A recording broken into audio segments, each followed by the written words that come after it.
இந்த வணக்கம். இந்த புத்தகத்தினுடைய ஒரு முக்கியமான சில செய்திகளை நான் சொல்ல கடமைப்பட்டிருக்கிறேன். அதாவது இந்த இந்த கம்ப்ளீட் யோகா புக்குன்னு ஒன்று வருது. இந்த கம்ப்ளீட் யோகா புக்குன்னு ஒன்று வருது. Extract from the complete yoga book by James Hewitt, Rider publication 1983 வந்தது. அதில் பார்த்தீங்கன்னா laboratory test have been carried out on meditating yogis in India, Zenmug in Japan, and transcendental meditator in America. Consciousness is being studied from new angle and new way, and yoga is subjected to scientific examination. It should be leave to old method being streamlined and freshened up, and to new method being introduced. புதிய வகை, அதாவது இந்த தியானம் செய்யும் யோகிகள் இவங்களாம் இருக்காங்க. எதுக்குன்னு கேட்டிங்கன்னா, இந்த பழைய செய்திகளை நம்ம ஒழுங்குபடுத்த வேணுங்கிறதுக்காகத்தான் நம்ம சொல்ல வர்றோம். Doctor Radhakrishnan in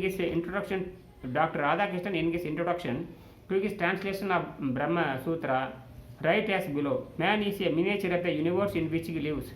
Man as he is a transitional being, an unfinished experiment. When he is awakened, he is at peace with himself. He thinks and acts in a new way.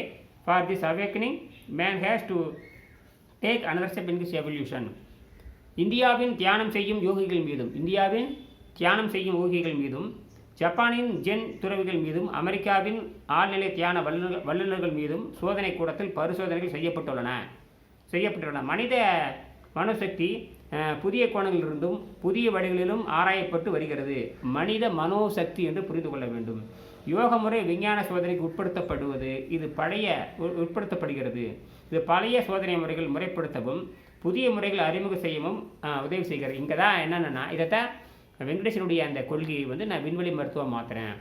ஏன்னா அவர் தலைப்பு நிறைய வைக்க முடியாதுங்கிறதுக்காக சுருக்கமாக சொல்லிட்டாரு. நான் பிரித்து சொல்கிறேன். உணவில்லா மருத்துவம், விண்வெளி மருத்துவம், ஆகாய மருத்துவம், காமா கதிர் மருத்துவம், மூலாதார தூய்மை மருத்துவம், யமனை வெல்லுகின்ற மருத்துவம் விரித்து சொல்லிட்டே வரேன்.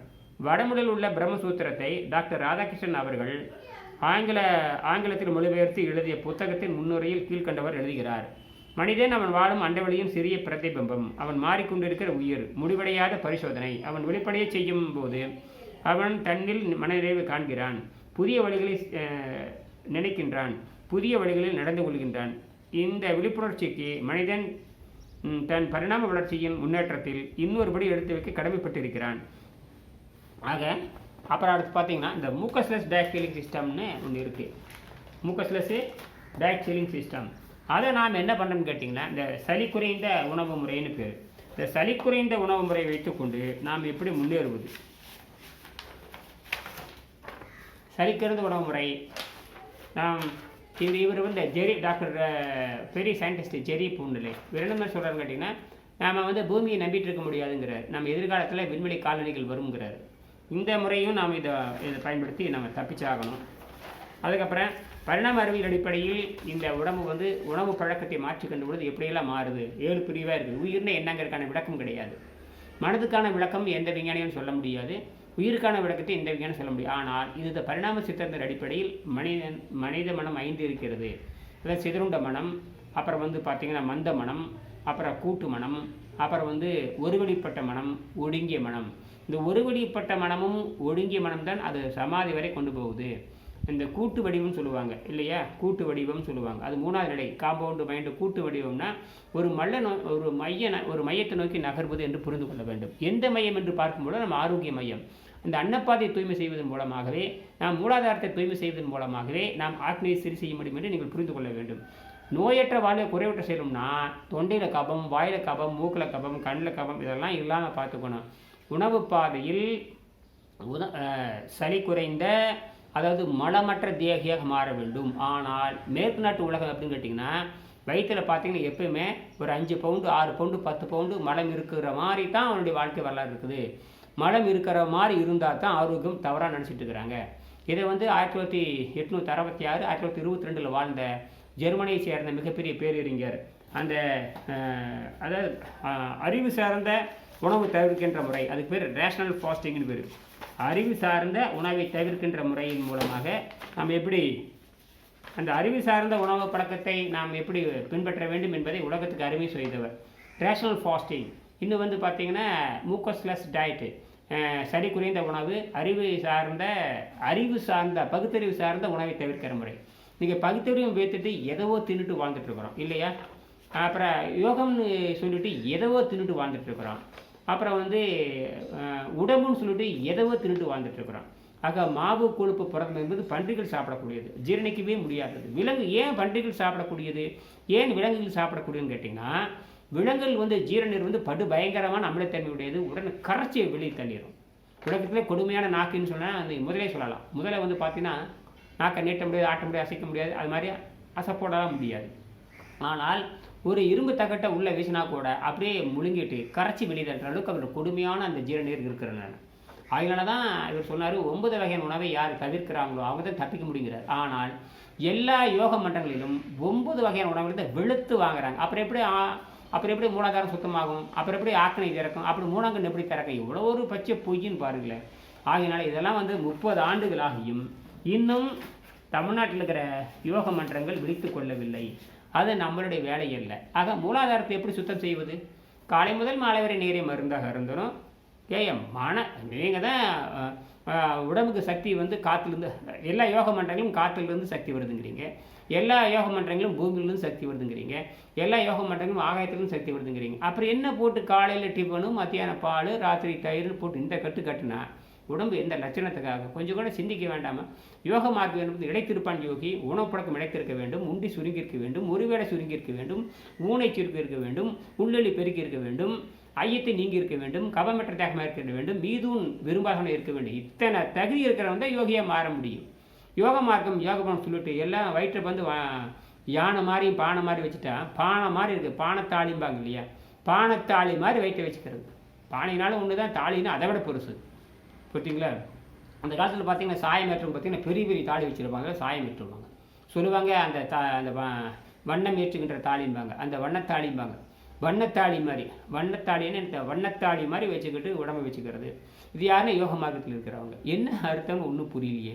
ஆக உண்டி சுருக்கின் உபாயம் பலவுல, பிண்டம் சுருக்கின் பிராணம் நெடுவரும், கண்டம் கருத்த கபாலமாக அப்படின்னு திருமூலர் சொல்கிறார். இதுக்குள்ள என்ன அர்த்தம்? ஒருவேளை இன்பான் யோகின்னு நீதி வெண்ப சொல்லுது, ஊனை சுருக்கி உள்ளிகான்னு திருவாசம் சொல்லுகிறது, மீதும் விரும்பன்ட்டு அவை பிராட்டி சொல்கிறா. திருவள்ளுவர் வந்து அவர் சொல்லுகிறார், திருவள்ளுவர் வந்து இழுவெறிந்து உண்பான்கன்னு சொல்கிறார். இப்படி எக்கச்சக்கமான நூல்கள். அதே போக ஊன் உண்டு உழுவேன் நிலம்பெறும், நீர் நிலத்த புள்ளினால் நின்புறும் காலேயும், நெல்லின் அரிசியால் நின்புறும் கீழ், நெல்லுங்கிற அரிசி தின்னு கீழ் மக்கள் வாழ்வார்னு நான்மணி கடைகளில் விளம்பர நாகனார் பதிவு செய்கிறார். இப்படியெல்லாம் இருக்குது. ஆக அதில் கூர்ந்து அன்னப்பாதை தூய்மை செய்யணும். இங்கே 12 ஆண்டுகள் பின்பற்ற வேண்டும். 6 மாதம் நேரடியாகவும் 12 ஆண்டுகள் வழிகாட்டுதலும் இருக்கிறது. அதில் கூட சேர்ந்து நீங்கள் மூலாதாரத்தை தூய்மை செய்து மேற்படிக்கு தப்பிச்சு போங்க.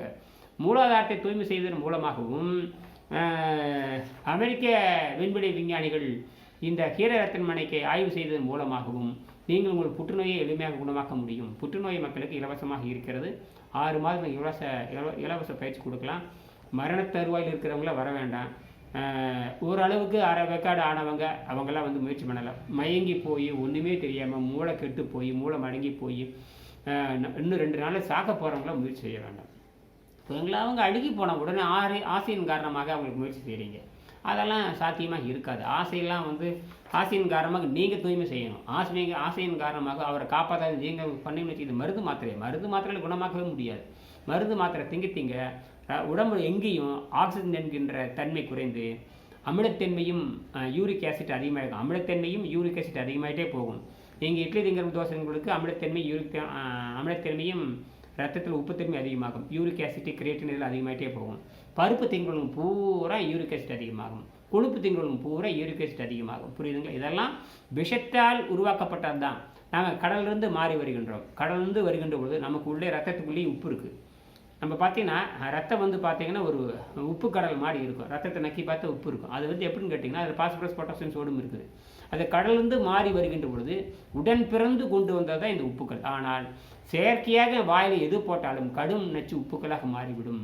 புரியுங்களா? என்ன சாப்பிட்டோம்னா உப்பாக மாறுது, கொழுப்பு சாப்பிட்டா உப்பாக மாறுது. உலகத்தில் கொழுப்பு சாக்கிற ஒரு கேவலமான விலங்குன்னா அது மனிதன் தான். ஆகையினால காலை முதல் மாலை வரை நீங்கள் நீரை மருந்தாக அருந்தலாம். மாலை ஒரு வேளை மட்டும் வேண்டிய அளவு வேக வைத்த கீரை காய்கறிகளை நீங்கள் வந்து அன்னப்பதை தூய்மை செஞ்சுட்டே வந்தீங்கன்னா மூலாதாரம் சரியாக இருக்கும். தூக்கம் குறைவாக இருக்கணும், உணவு குறைவாக இருக்கணும். தூக்கம் குறைவாக இருக்கணும், உணவு குறைவாக இருக்கணுங்கிறது தான் கீதை வந்து நாத்தியா ஸ்நாதஸ்து யோக நாஸ்தினா சைகாந்த மனஸ்நாதா நாசாதி சட் நசீரசியே ஜாக்கிரதோ நைவ சார்ஜினா வாரும் தப்பிக்க முடியாது. 6வது அத்தியாயம் 16 பாடல் எடுத்து படிச்சு பாருங்க. 6:16 அது மாதிரி 2:59 6:16 எடுத்து பல முறை படிங்க, அப்போ தான் உங்களுக்கு புரியும். அதுக்கப்புறம் இன்னொன்று இருக்குது, தபஸ்வி எஸ்யதிகோ யோகி ஞானநாத் யோகி மதோதிகா கர்மி எஸ்யதிக யோகி தஸ்மாத் யோகி பவார்ஜுனன் ஒன்று இருக்குது. தவம் செய்வதை காட்டிலும் கர்மம் செய்வதை காட்டிலும் ஞானத்தை படிக்கின்ற காட்டிலும் யோகியானம் சேர்ந்தவன். யோகி என்று சொன்னால் ஆகாரத்தை நிராகரித்தவன், நிராகாராசி தேகினா. இதெல்லாம் வந்தாச்சு, யாரும் தப்பிக்க முடியாது. அதனால இப்போ இருந்த பார்த்துக்குங்க. ஆக மனதை பற்றியும் மூளையை பற்றியும் ஆராய்ச்சி செய்கின்ற மிகப்பெரிய ஆராய்ச்சி நிலையங்கள் இருக்கின்றன.